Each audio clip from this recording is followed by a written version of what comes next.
The affordable sedan market has become quite interesting in South Africa. On the one hand, you've got the likes of a Toyota Corolla Quest, Suzuki Ciaz, and even a Volkswagen Polo sedan. And on the other hand, if you spend a bit more money, you can get the likes of the new Honda Civic as well as the new Toyota Corolla, which is a very good car as we once reviewed. But today we are at the launch of the new Honda Ballade, a car which Honda claims to be right in the middle of those two segments. To put that all in perspective for you, the range kicks off at 336,500. For almost the exact same outlay, you can get a range-topping Toyota Corolla Quest. The most expensive Ballade is priced at 396,900, and again, using Toyota as our reference, that makes it 16,000 Rand more expensive than the entry-level Corolla sedan.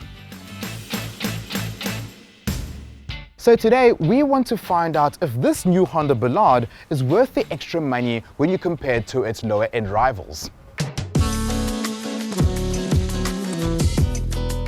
The inside of this new Honda Ballade is definitely not a bad place to be sitting in. One thing I've always liked about Honda interiors is the fact that they use durable materials. Yes, you can see that it's plastic, but it doesn't look like plastic that's going to age badly. And I can attest to that because I've grown up with a couple of Ballades in the house, and inside of the car still looks quite good, even though the cars are more than 30 years old.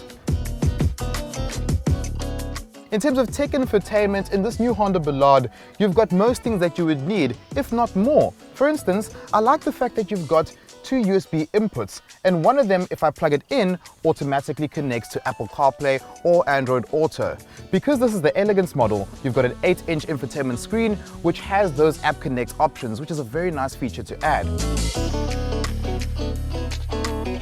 There's a reason why cars in this segment are often used as Ubers, and that's because they give you tons of space in the back. And that is exactly the case in this new Ballade.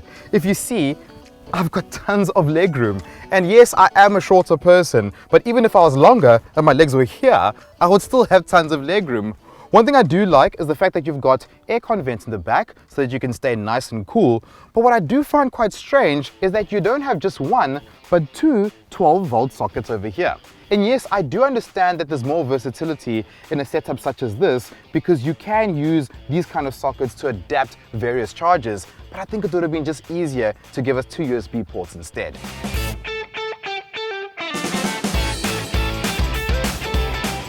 The exterior certainly goes a long way in justifying the additional outlay. The chrome monobrow that runs from either corner of the headlights looks really good. The daytime running lights, which follow the chrome strip, is also a welcomed addition. A generic side profile is made more appealing with some strong character lines, while the rear taillights remind us of those on the BMW 3 Series. The Ballade has increased in length by 113mm, width by 54mm, and height by just 10mm.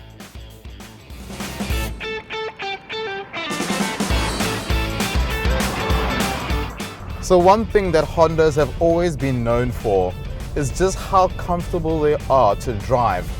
It's quite an interesting thing because I remember as a kid my grandfather had a Honda Ballade, and I've got fond memories literally sitting in the backseat of that car and falling asleep because it was that comfortable. It literally felt like a moving bed. And it's funny that driving this new Honda Ballade today, I still get certain sensations that are quite similar, but in a good way. But let's talk about what makes this new Honda Ballade new.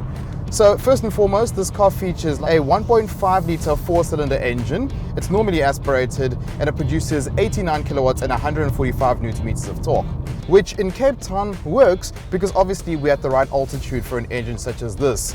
In Johannesburg, however, cars like this tend to suffer because obviously the higher you go, the more an engine like this doesn't perform at its absolute best. But for what it's meant to do, it does do a good job. Simply me putting my foot on the throttle, the car does respond and I can overtake with ease.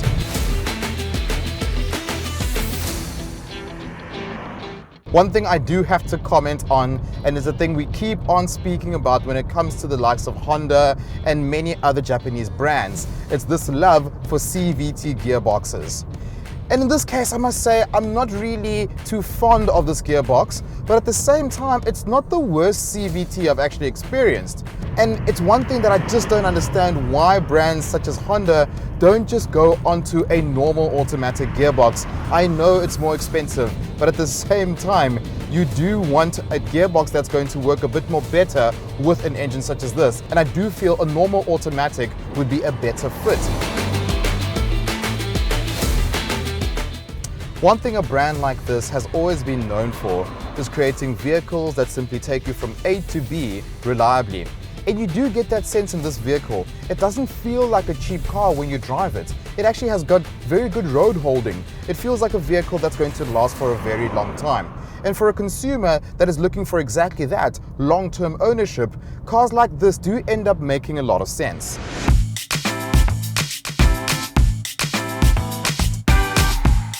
So after spending the day driving the new Honda Ballade, I can honestly say that this is a very good car. For a consumer looking for something like this car does tick all the boxes. But the age-old saying remains true, money talks. And in this segment, how much you pay for a vehicle really does matter. And for me personally, I don't know if I'd spend that much more extra for this vehicle when you've got some very good products out there for far less.